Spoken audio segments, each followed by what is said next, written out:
ISBN is 192100073, and I would like to give you a summary of English phonetics lesson from chapter 1 to chapter 7.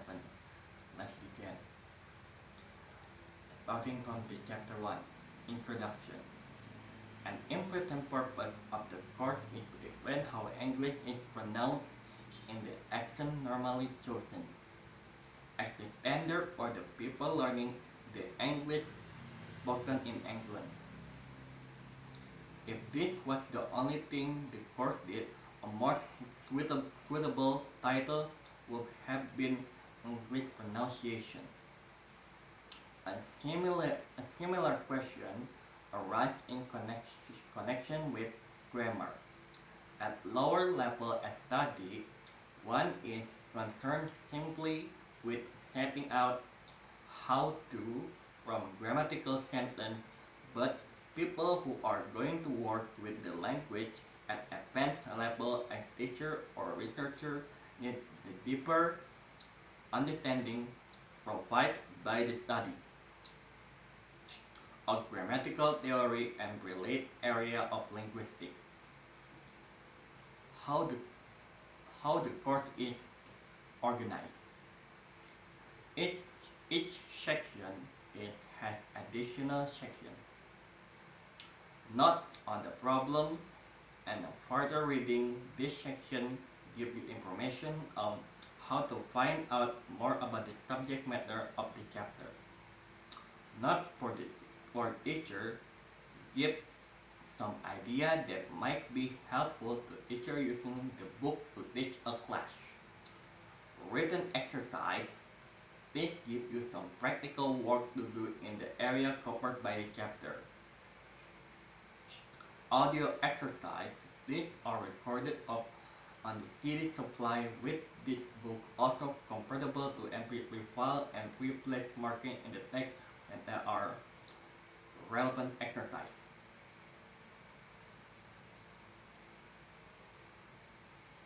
Additional exercise, you will find more written and audio exercise with answer on the book website. The English Phonetics and Phonology website. You can find it at www.cambridge.org/ELT/Feather-Roach.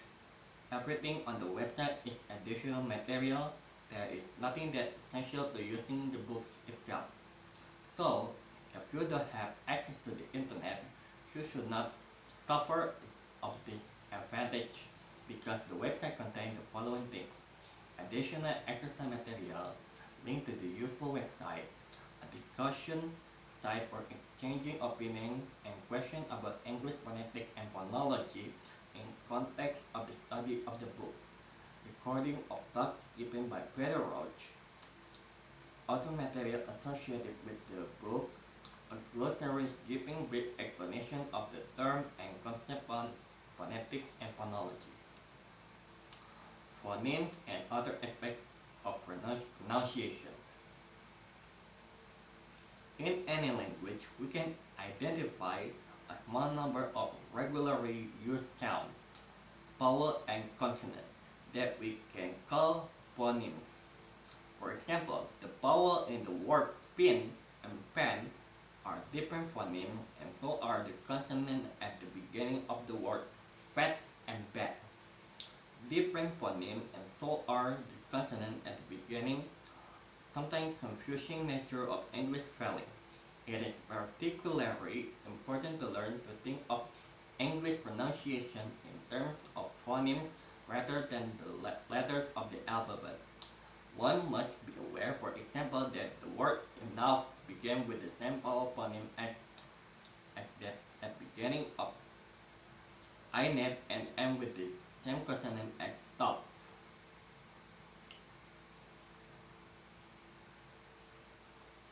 The rest of the course on the look at target units of speech such as the syllable and the aspect of speech such as rash, which could be roughly described as the relative strength of syllable and intonation, the use of the pitch, of the voice to convey meaning.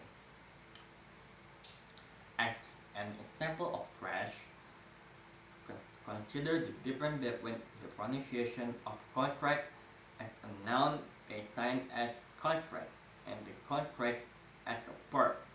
It started with contract. Accent and dialect. Language have a different accent. They are pronounced differently by people from different geographical places, from different social classes, of different age and different educational background. With dialect, we use the word to refer to a variety language which is different from the other, not just in pronunciation, but also in such matters as vocabulary, grammar, and word order. Recipient pronunciation, usually abbreviated to its initial RP, but this name for old-fashioned and misleading. The use of the word received to mean accepted or approved is nowadays very rare, and the word of use in the sense seems to imply that other action will not be acceptable or approved of. And that is for the chapter 1.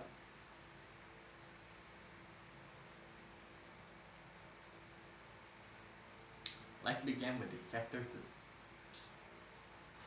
Articulator above the larynx. We have a large and complex set of muscles that can pronounce change in the shape of the vocal tract. In order to learn how the sound of speech are produced, it is necessary to become familiar with the different parts of the vocal tract. These different parts are called articulator, and the study of them is called articulatory phonetics.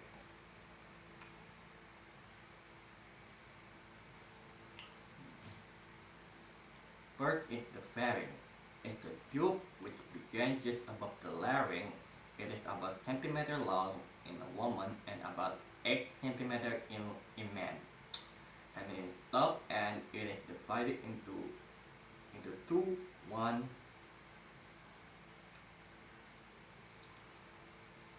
part being the back of the oral cavity and the other being the beginning and the way through the near cavity. The subphalate or phallus is seen in the diagram in the position that allow it to pass through the nose and through the mouth. The other important thing is about the subplate is that it's one of the articulation that can be touched by tongue.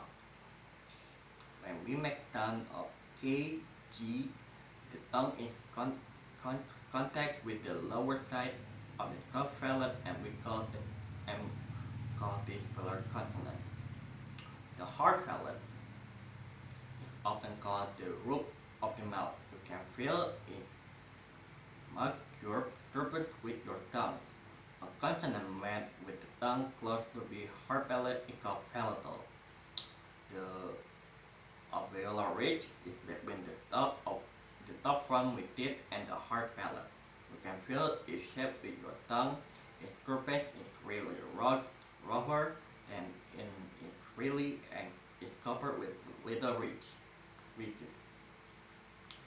Sound made with the tongue touching here such as B, D, N are called alveolar. The tongue is very important articulator and it can be moved into many different places and different shapes.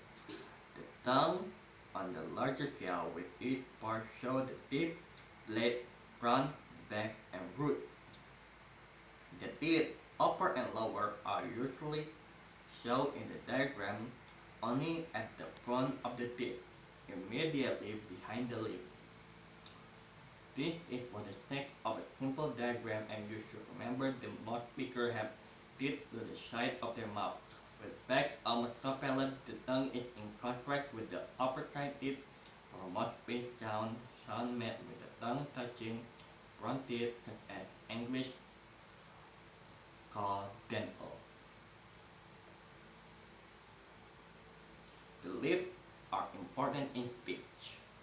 They can be pressed together when we produce the sound P, B, brought into contact with the teeth as in F, P, or rounded to produce the lip shape for vowel like U.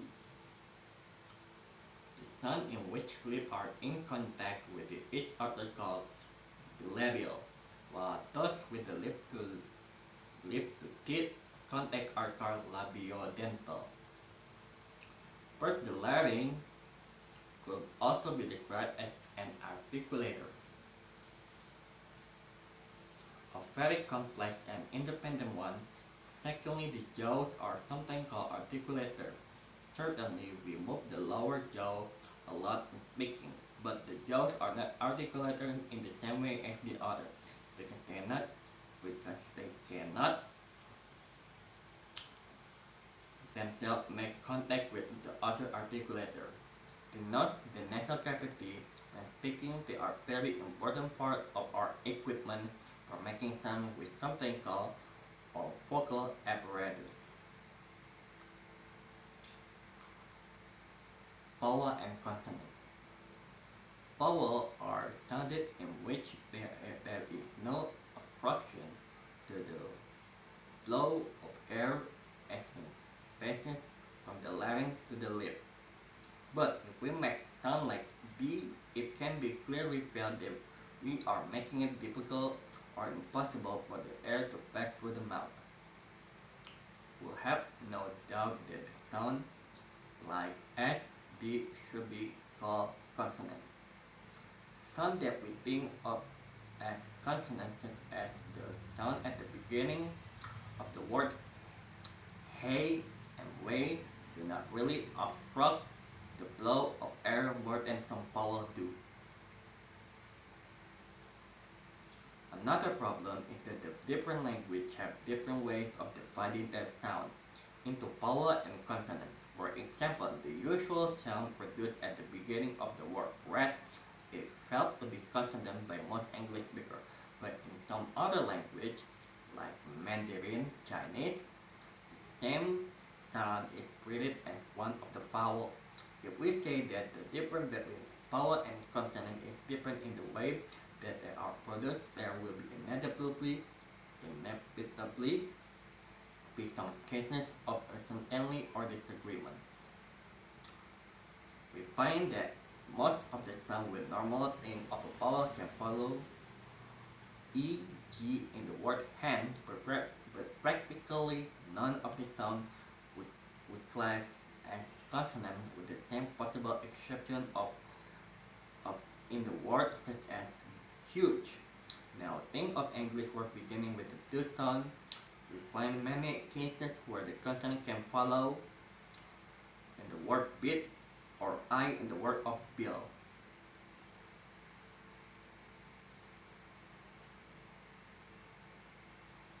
But practically no cases where a vowel may follow. What are we doing here is looking at the different context and position in which particular sound can occur. This is the study of distribution of the sound and is very important in phonology.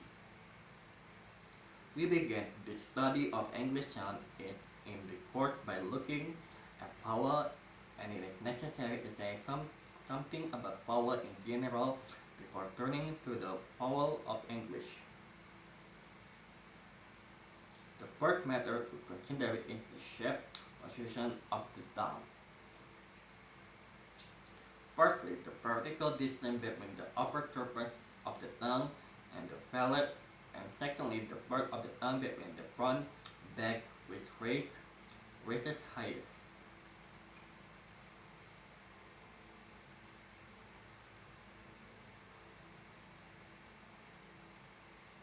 Make a vowel like this is in the English word see and look in the mirror. If you tilt your head back slightly, you will be able to see the tongue is held close to the roof of the mouth. Now make a vowel as in the word cat and and notice how the distance between the surface of the tongue and the roof of the mouth is now much greater.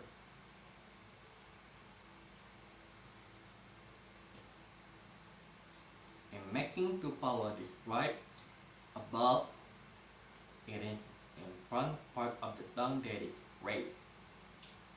If you make vowel in the word come, which we read phonetically as you can see the back of the tongue is raised. Compare this with A in the front of mirror, A in the front of the vowel, and O, A, a back vowel, the vowel in two, also comparatively back vowel, and to compare with U, it is close. Phoneticians need a very accurate way of classifying vowel, have developed a set of vowels which are arranged in the closed open front back diagram similar to the one above, but which are not vowel of any particular language. These cardinal vowels are standard reference system, and people being trained in phonetics at advanced level have to learn to make them accurate and recognize them correctly.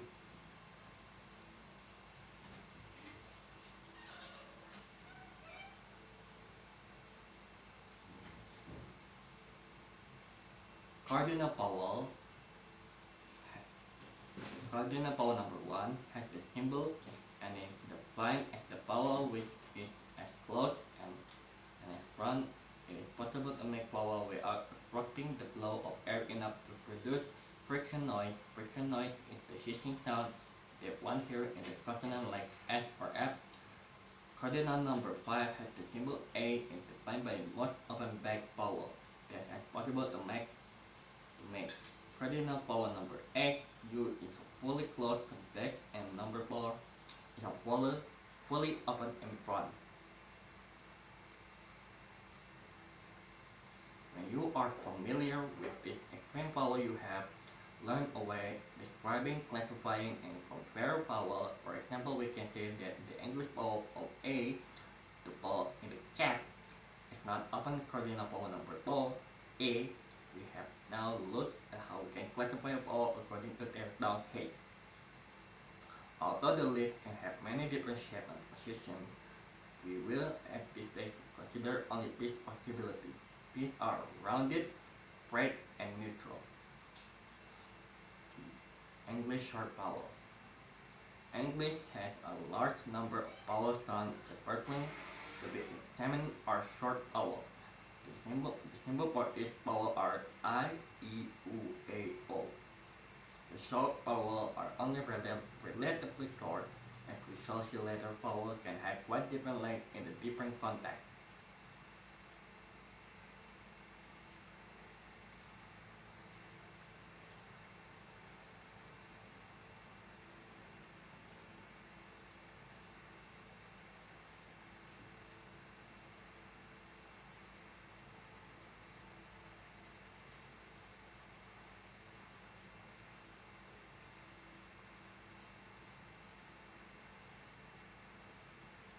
Example of the word is beat, beam, and fish with the cardinal vowel I.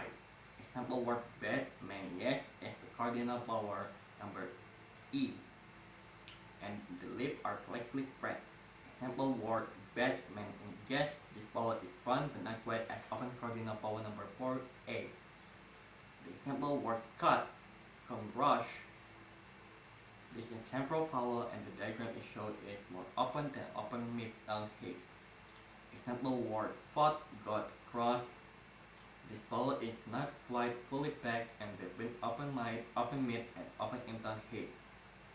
And the last is example word foot, full, push. The nearest cardinal vowel number 8, U. And that is for the chapter 2.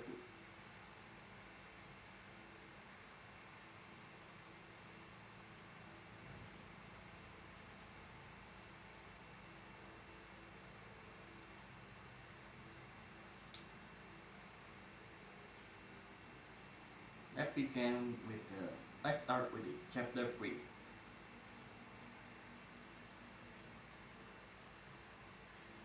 English long vowel. In chapter 2, the short vowel were introduced. In this chapter, we look at other types of English vowel sound. The first to be introduced here are pipe long vowel.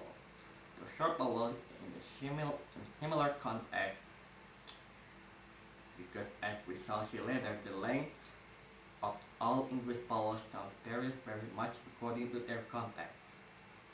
Thus we have I, E, U, O, U. We will now look at each of these long vowels individually. If we compare some familiar pairs of long and short vowel, for example, E with E, or O with O, or A with A, we can see distinct difference in quality, resulting from difference in tongue shape, position, and lip position, as well as in length. For this reason, as long as the vowels have symbols which are different from the short vowel, you can see the long and short vowel system would be still all be different from each other, even if we omitted the length mark.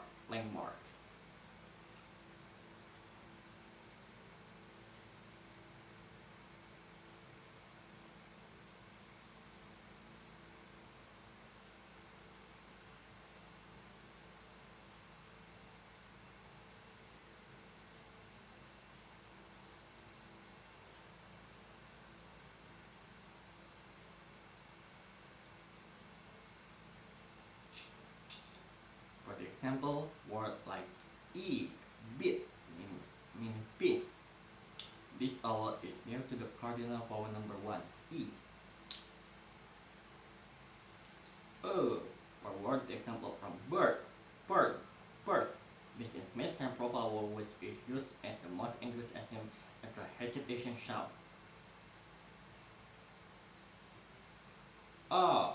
Example word card, help, fast. This is often found in the region of cardinal vowel number 5, U.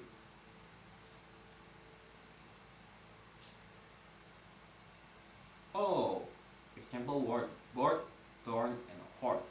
The tone H for this vowel is between cardinal number 6 and cardinal number 7.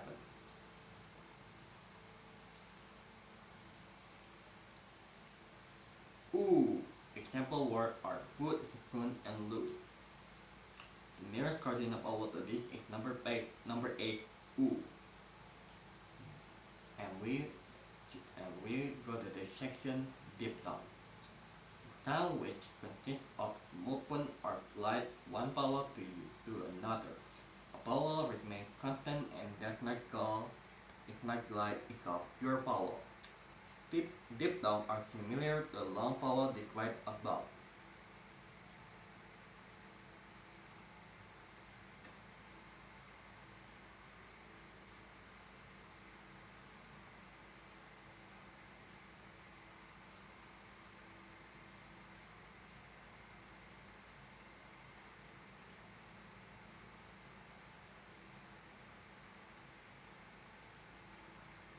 The example of it are bird, weird, pierce. It's a little cluster in bit and bin. The example of air words are air, cairn, and scarce. And it began with a vowel sound that is more open than of get and man. Example word more, toward, lure from the. This has starting point similar to U in put and pull. The word fade, feign, and pass has the same as of get and man. The example word of tight, time, and nice. This diphthong begin with open vowel which is between front and back. Example word of void, loin, and voice. This part of this diphthong is likely more open. Diphthong glass has this movement is not a large one, again because the second part of the diphthong is weak. For example, load, home, move. The lips slightly move. The The lip may be slightly rounded in anticipation of the glide award oo, for which there is quite noticeable lip rounding. Example word loud, gown, and house. Since this is an open vowel, a glide to u would necessitate a large movement and tongue often does not reach the U position. Cryptong. The most complex English sound of the vowel type are cryptong.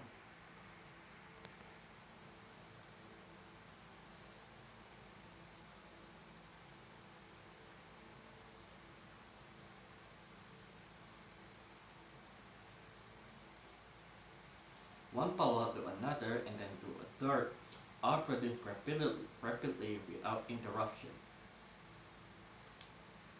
Cryptong can be looked as being composed of the five closing diphthongs described with added at the end of that we get E, I, Ui, Ew, Ow.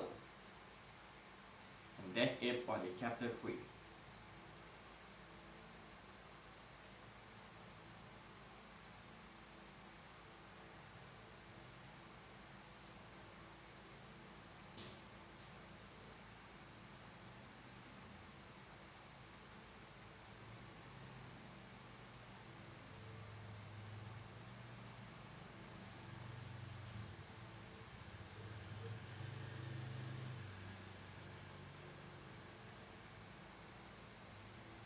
And let's begin with chapter 4, the larynx. The larynx has several very important functions in speech, but before we can look at this function, we must examine its anatomy and physiology. That is how it is constructed and how it works. The larynx is in the neck. It has several parts shown in the pic. Its main structure is made of cartilage, a material that is similar to bone but less hard. These are hollow and are attached to the top of the branches, and we breathe the air passes through the branches and the larynx. Inside the box made by these two cartilage are vocal folds, which are two thick flaps on the muscle rather like a pair of lips. An other name for this is vocal cords.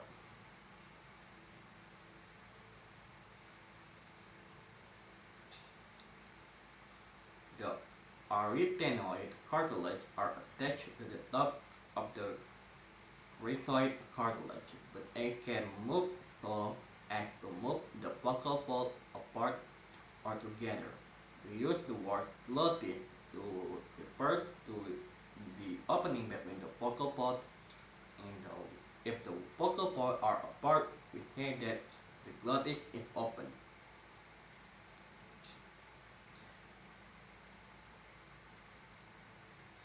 And it would be useful to practice moving your vocal fold into these different positions: wide apart, narrow glottis, position for vocal fold, vibration.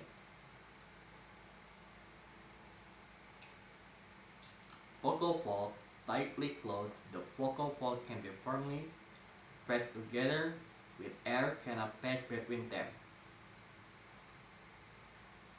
How each air moves into and out of the lung, knowing about this will make it easier to understand many aspects of speech and intonation. The lungs are like sponge that can fill with air and then press up within the ribcage. If the ribcage will upward, the sponge it will go out. The lung and the ribcage. It's more space in the chest for the lung and they expand with the result that it takes in more air. Three main differences are found. First, variation in intensity, second variation in frequency, and third variation in quality. Plosive. Plosive is a consonant articulation with the following characteristic. One articulator is moved against another or the articulators are moved against each other so as to form a structure that allows no air to escape from the vocal port. focus right the structure is then total. The second is after this structure has been formed and air has been compressed behind it is released. The third is if the air behind the structure is still under the pressure when volume is relative, it is probable that the gap of air will produce light loud enough to be heard. And the fourth is there may be voicing during part or all the plosive articulation. English plosive. English plosive has six plosive consonants P, T, K, B, D, and G. The glottal plosive occurs frequently but it is of less importance since it is usually just alternative pronunciation of B, D, K. In certain contexts, the plosive have different places of articulation.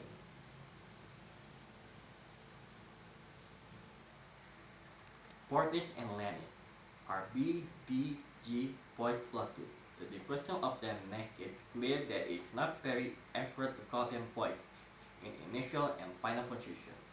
They are scarcely voiced at all, and thinking they may have seemed to have no perceptual importance. Some phoneticians say that B, D, K are produced with more force than B, D, G, and that it would therefore be better to give the two sets of plosive. That fact, so the voiceless plosive B, D, K are sometimes called the portis, meaning strong, and, and B, D, G are then called Lannis, meaning weak. And that's it for the chapter 4. Let's begin with chapter 5.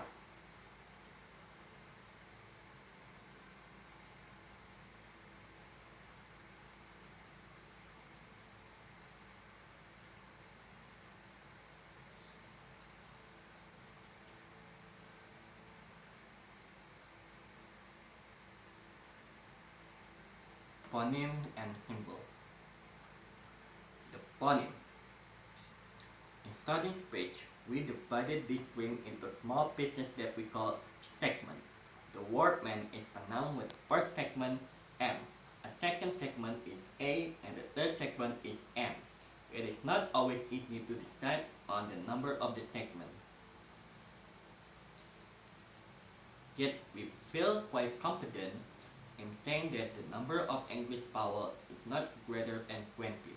Why is this? The answer is that if we put one of the 20 in the place of one of the others, we can change the meaning of words. For example, if we substitute an A for E in the word bat, we get a different word bat. But in the case of two slightly different way of pronouncing that we regard as the same sound,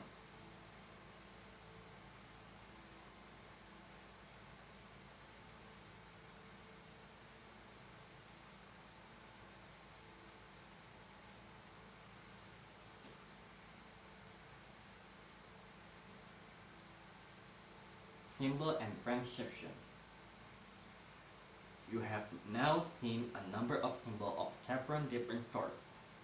Basically, the symbols are for one of two purposes. Either they are symbol for names, phonemic symbol, or they are phonetic symbol, which is what the symbol we were first introduced as. We will look first at phonetic symbol. The most important point to remember is the rather obvious seeming the fact that the number of phonemic symbol must be exactly the same as the number of phonemes we decide exist in the language.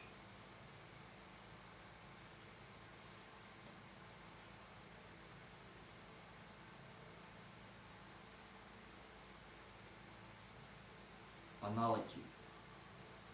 Chapter 2 through 4 were mainly concerned with the method of phonetics, the comparatively straightforward business of describing the sound that we use in speaking.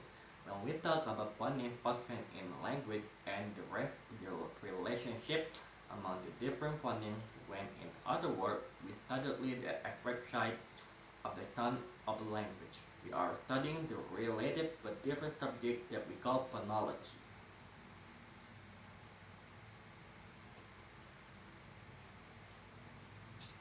study the phonemic system. In chess, for example, the exact, the exact shape and color of the pieces are not important to the game, as long as they can be reliably distinguished. But the number of the pieces to move they can make and the relationship to all the other pieces are very important. Phoneme sequence and syllable structure. In every language we find that there are restrictions on the sequence of phonemes that are used. Group-wise segmental phonology. Many significant sound contrasts are not the result of difference between phonemes. For example, fresh, it is important when the word import is pronounced with the first syllable sounding stronger than the second. English speakers hear it as a noun, where when the second syllable is stronger than the word is heard as part.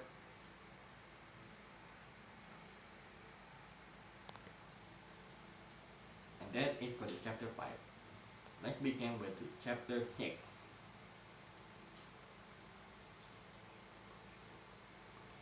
Fricative and affricate.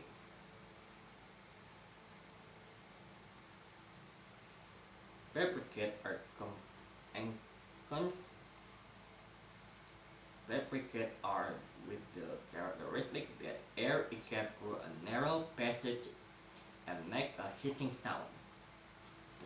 The fricative are consonants, which mean that you can continue making them without interruption as long as you have enough air in your lungs.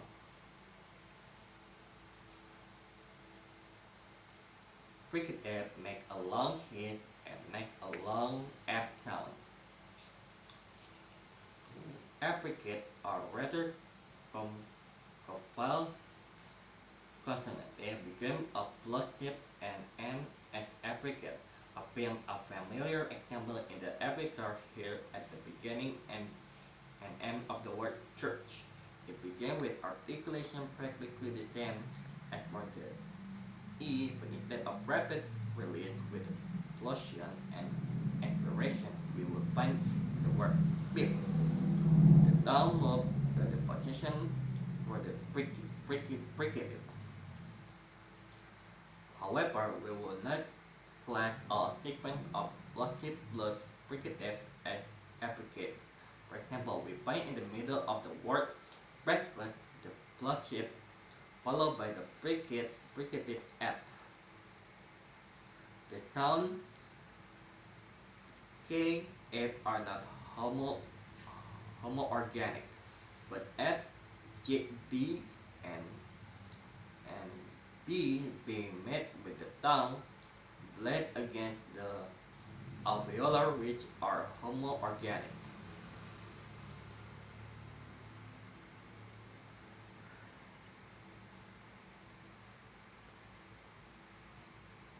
We will now look at the fricative separately according to their French articulation. Example words like fan, taper, fever, help, or half. These are labiodental. The lower lip is in contact with the upper teeth are shown. The fricative noise is never very strong and is scarcely audible in the case of it.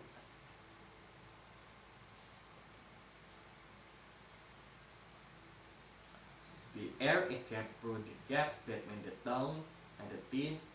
The teeth, as with F and V, fricative noise is weak. Example words are tip, jib, facing right and right.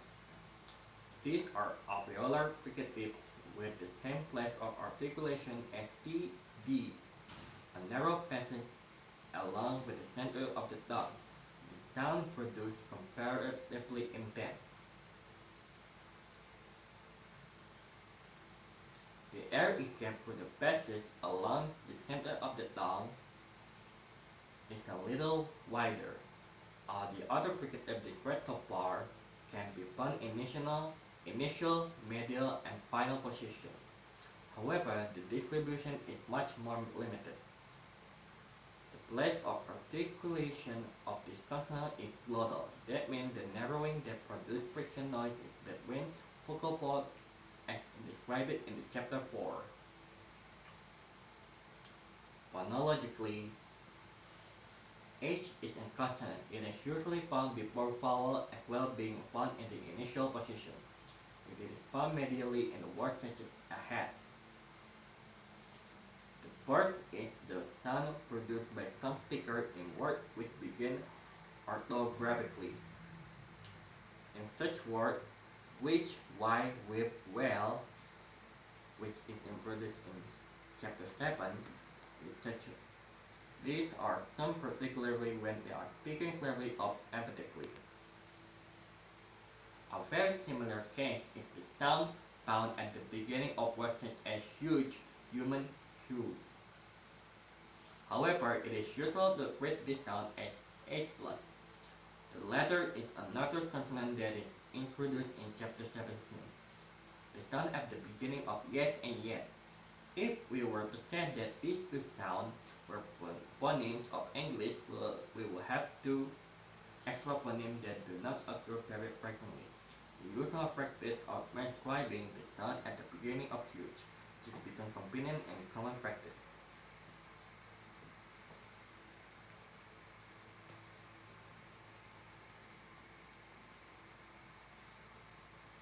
For this consonant, the bit arrives in syllable ending with followed by for this consonant such as belt, bump, and bend, and also the word bank. The glottal closure occurs immediately before the most widespread glottalization is that at the end of the first syllable. I will be defining what first syllable means until chapter in the future. If we use the word to represent glottal closure, the phoneme mean transcription or various words containing it can be given as follows.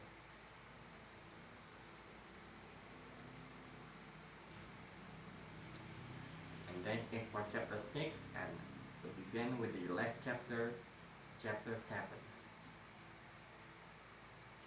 Nasal and other consonants. Nasal. The basic characteristic of nasal consonant is that the air is kept through the nose. For this happens, the top palate must be lower. It is raised and air cannot pass through the nose in nasal consonant. However, the air does not pass through the mouth. It is prevented by complete closure in the mouth at some point. M and N are simple straightforward consonants with distribution like those of the plosive. There are little facts to describe, however, they are different in the matter.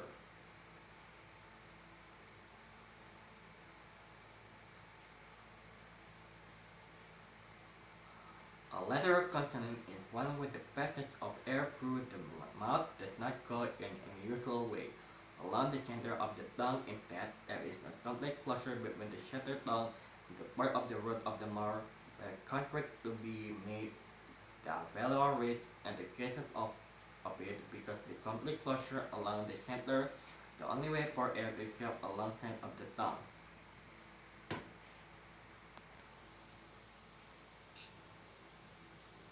We find initially medially and finally its distribution is therefore not particularly limited. In RP, the consonant has one unusual characteristic. The realization of I found before vowels sound quite different from that found in other contexts.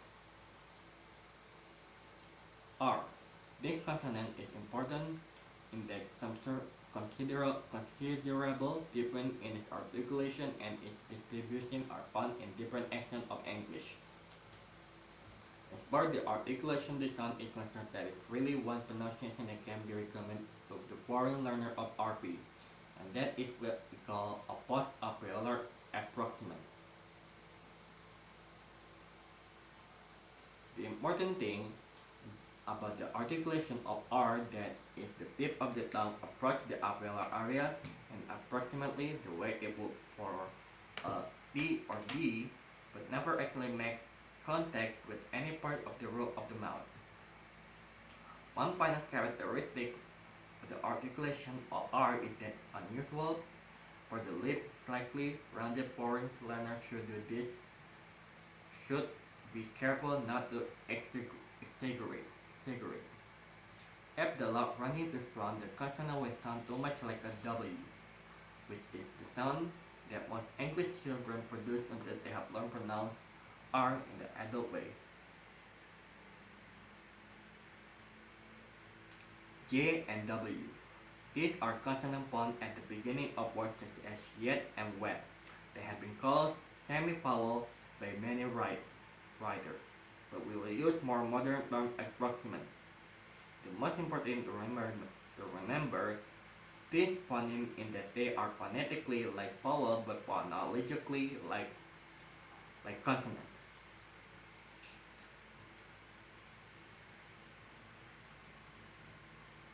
The J and W are sound are the voice and are slightly fricative in this context. For flex articulation, we regard J as palatal and W as bilabial. And that is all the chapter that I have spoken from the chapter 1 to chapter 7. I'm sorry if there is any mistake of the grammar or the phonetic making. This is, I hope you enjoy it. And that is from me. Wassalamualaikum warahmatullahi wabarakatuh.